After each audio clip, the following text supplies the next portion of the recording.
പ്രാണനായി. രചന നിലാവിൻ്റെ കൂട്ടുകാരി. അവതരണം സാലിം കരുളായി. ഡെവി കഴിച്ചു കഴിഞ്ഞ് മിത്രക്ക് കഴിക്കാനുള്ളതെടുത്ത് റൂമിലേക്ക് വരുമ്പോൾ കാണുന്നത് കുഞ്ഞിനെയും എടുത്തിരുന്ന് മാറിലൂടെ ഒരു തോർത്തിട്ട് മൂടി കുഞ്ഞിന് പാല് കൊടുക്കുന്ന മിത്രയാണ്. തൻ്റെ പെണ്ണും കുഞ്ഞും ഏതൊരാണും കാണാൻ ഇഷ്ടപ്പെടുന്നൊരു കാഴ്ച. ഡെവി ഒരു 2 മിനിറ്റ് അവരെ തന്നെ നോക്കി നിന്ന് കയ്യിലെ പാത്രവുമായി ഉള്ളിലേക്ക് കയറി. ഇതെന്തിനാ ചായ? തനിക്കരികിൽ വന്നിരുന്ന ഡെവിയുടെ കയ്യിലെ ഭക്ഷണം കണ്ട് മിത്ര അവനെ സംശയത്തിൽ നോക്കിക്കൊണ്ട് ചോദിച്ചു. നീ കഴിച്ചില്ലല്ലോ ദേവ. പറയുന്നതിനോടൊപ്പം തന്നെ ഡെവി ഭക്ഷണം കുഴച്ച് ഒരു ഉരുള അവൾക്ക് നേരെ നീട്ടിയതും മിത്ര നിറഞ്ഞ ചിരിയോടെ അത് കഴിച്ചു.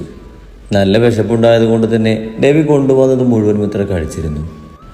എൻ്റെ കൊച്ചു നിന്നെ വല്ലാതെയിട്ട് ബുദ്ധിമുട്ടിക്കുന്നുണ്ടല്ലേ ദേവ? ഭക്ഷണം മുഴുവൻ മിത്ര കഴിച്ചത് കണ്ട് ഡെവി ഇത്തിരി വിഷമത്തിൽ ചോദിച്ചതും മിത്ര ഡെവിയെ നോക്കി കണ്ണുരുട്ടി. ഡെവി കൈ കഴുകി വന്നതും മിത്ര കുഞ്ഞിനെ അവനെ ഏൽപ്പിച്ചു പോയി വാ കഴുകി വന്നു. ദേവ വാ. എങ്ങോട്ടെ ചായ? നമുക്ക് നിന്റെ പാട്ടിയെ കണ്ടിട്ട് വരാം. മിത്രയുടെ കയ്യിൽ പിടിച്ചുകൊണ്ട് പറഞ്ഞതും മിത്ര അവനെ ദേഷ്യത്തിൽ നോക്കി. ഈ ചായ വേണേ പോയി കണ്ടോ, ഞാൻ എൻ്റെ കുഞ്ഞും വരുന്നില്ല. ഡെവിയുടെ കയ്യിൽ നിന്നും കുഞ്ഞിനെ വാങ്ങാൻ ശ്രമിച്ചുകൊണ്ട് മിത്ര പറഞ്ഞു. ദേ, നിന്റെ പാട്ടി ഒത്തിരി ആഗ്രഹിക്കുന്നുണ്ട് നമ്മുടെ കുഞ്ഞിനെ കാണാൻ. ഇനിയും കാണിച്ചു കൊടുത്തില്ലെങ്കിൽ ആഗ്രഹം സാധിക്കാതെ അവർക്ക് എന്തെങ്കിലും പറ്റിപ്പോയാൽ അതിൻ്റെ ദോഷം നമ്മുടെ കുഞ്ഞിന് വന്നാലോ?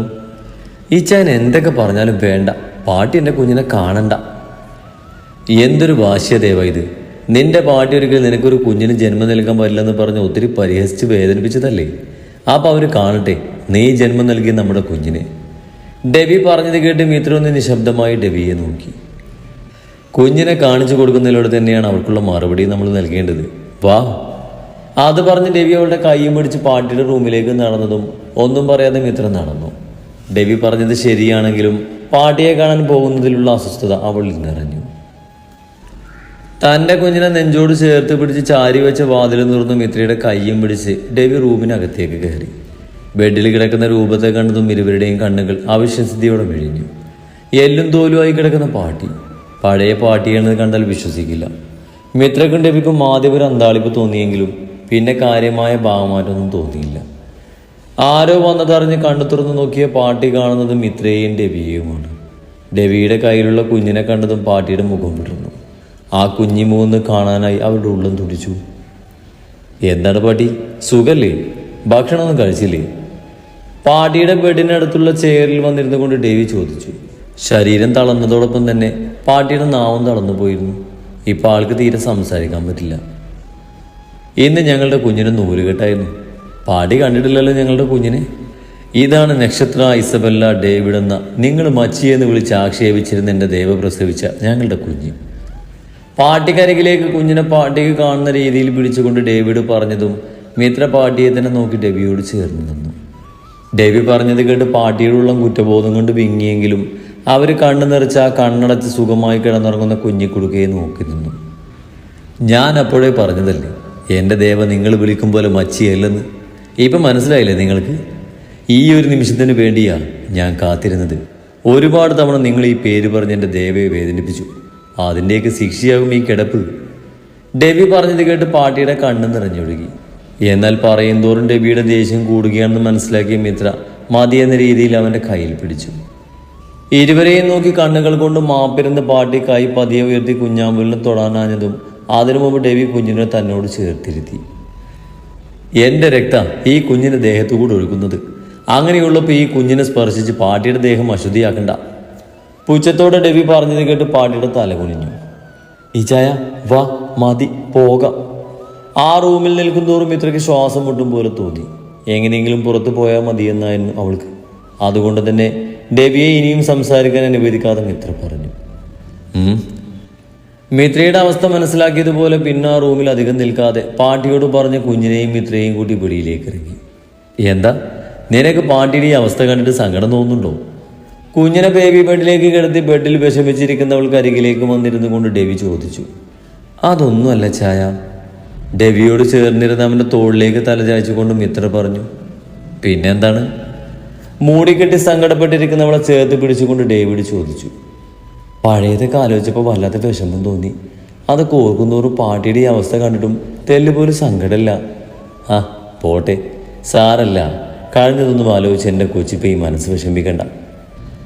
മിത്രയുടെ തലയിൽ തലോടി അതും പറഞ്ഞ് രവി അവളുടെ നെറുകയിൽ ചുംബിച്ചു.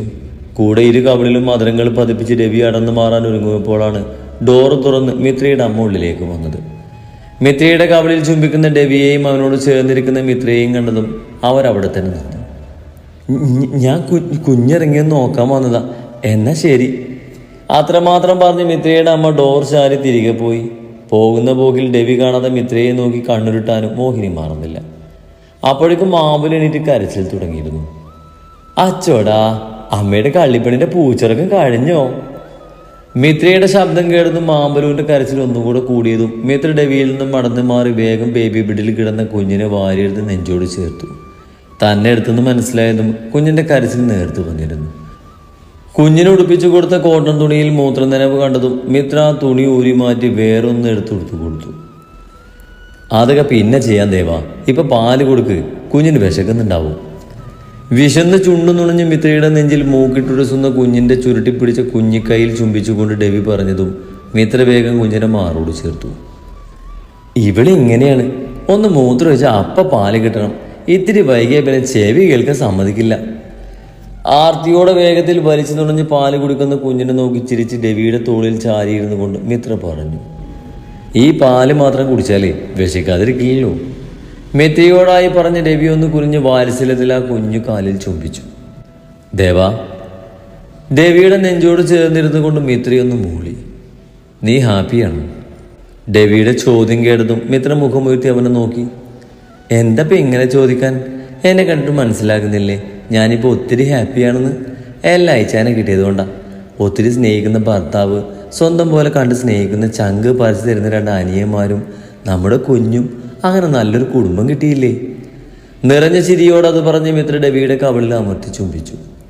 പിന്നെ ഈ സമയത്ത് ബുദ്ധിമുട്ട് അതെല്ലാ അമ്മമാരും അനുഭവിക്കുന്നതല്ലേ, പക്ഷേ അതിനൊരു സുഖം കേട്ടോ. ഈ കള്ളിപ്പെണ്ണ് കരഞ്ഞ് വിളിച്ചെന്നെ ഇട്ട് വട്ടം കറക്കുമ്പോൾ പോലും എനിക്ക് സന്തോഷം അച്ചായ. ഈ കുഞ്ഞിനെ കിട്ടിയതുകൊണ്ടല്ലേ, ഇല്ലെങ്കിൽ ഇതൊന്നും എനിക്ക് ഈ ലൈഫിൽ ആസ്വദിക്കാൻ പറ്റില്ലായിരുന്നു. അത്രയും പറയുമ്പോൾ മിത്രയുടെ കണ്ണുകൾ നിറഞ്ഞിരുന്നു. ഇതിനൊക്കെ മതി ചായ എനിക്ക് ഈ ലൈഫിൽ എന്നും സന്തോഷമായിട്ടിരിക്കാൻ.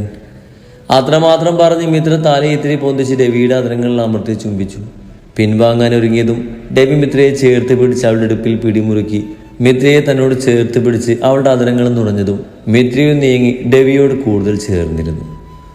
ദിവസങ്ങൾക്ക് ശേഷം അറിയുന്ന രുചിയിൽ ഇരുവരും സ്വയം മറന്നു പോയിരുന്നു. ആ ചുംബനത്തിൽ ഇത്രയും നാളും കാണാൻ പറ്റാത്തതിന്റെ പരാതിയും പരിഭവവും മായ്ച്ചു കളഞ്ഞിരുന്നു. അവർ വീണ്ടും വീണ്ടും ആവേശത്തോട് അതിരങ്ങൾ നുണഞ്ഞു.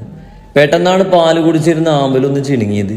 ആ ചിണുങ്ങിക്കരച്ചിൽ വലിയൊരു അലറിക്കരച്ചിലായി മാറാൻ അധിക നേരമൊന്നും വേണ്ടി വന്നില്ല. കുഞ്ഞിന്റെ കരച്ചിൽ കേട്ടതും ബോധം വന്നതുപോലെ ഇരുവരും മടന്നു മാറി. കുഞ്ഞ് പാല് കുടിക്കുന്നതിൻ്റെ ഇടയിൽ മിത്രയുടെ ദേഹമൊന്ന് അനങ്ങിയതിന്റെ പ്രതിഷേധം കാരണമായിരുന്നു ആ കരച്ചിൽ.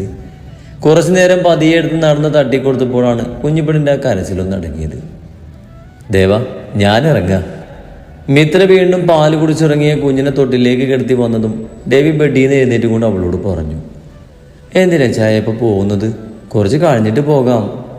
മിത്ര രവിയോട് ചേർന്ന് നിന്ന വിഷമത്തിൽ പറഞ്ഞു. പോട്ടെ ദേവ, ഇനി നിന്നാലേ ശരിയാവില്ല. വാതിലിൻ്റെ അടുത്തേക്ക് നോക്കിക്കൊണ്ട് രവി പറഞ്ഞു. അതെന്താ? അതോ, ഞാൻ ഇനിയും ഇവിടെ നിന്നാ ചിലപ്പോൾ നിന്റെ അമ്മക്ക് അറ്റാക്ക് വരും. കുറെ നേരമായി ടെൻഷൻ അടിച്ച് അങ്ങോട്ടും ഇങ്ങോട്ടും നടക്കുന്നു. രവി പറഞ്ഞത് കേട്ട് മിത്രയൊന്ന് ചിരിച്ചു. എന്നാ ശരി ദേവ, ഞാൻ പുറത്തുണ്ടാകും. അത് പറഞ്ഞ് മിത്രയുടെ നെറ്റിയിലൊന്ന് ചുംബിച്ച് രവി പുറത്തേക്ക് നടന്നു. രവി വെളിയിലേക്ക് ഇറങ്ങി പോകുന്നത് കണ്ടപ്പോഴാണ് മോഹിനിക്ക് ആശ്വാസമായത്. വേഗം തന്നെ അവർ മിത്ര കിടക്കുന്ന റൂമിലേക്ക് കയറി വന്നു. ഡി കുഞ്ഞി, നിനക്ക് തീരെ ബോധല്ലേ? പ്രസവിച്ച് കിടക്കുന്ന പെണ്ണാ നീ. ആ കാര്യം നീ മറക്കരുതേ. മിത്രയെ നോക്കി കണ്ണിലിട്ടിക്കൊണ്ട് മോഹിനി പറഞ്ഞു. അമ്മ എന്തൊക്കെയാ ഈ പറയുന്നത്? ഞാൻ വന്നപ്പോൾ എന്തായിരുന്നു പണി? ദേ, ഒരു കാര്യം പറയാം.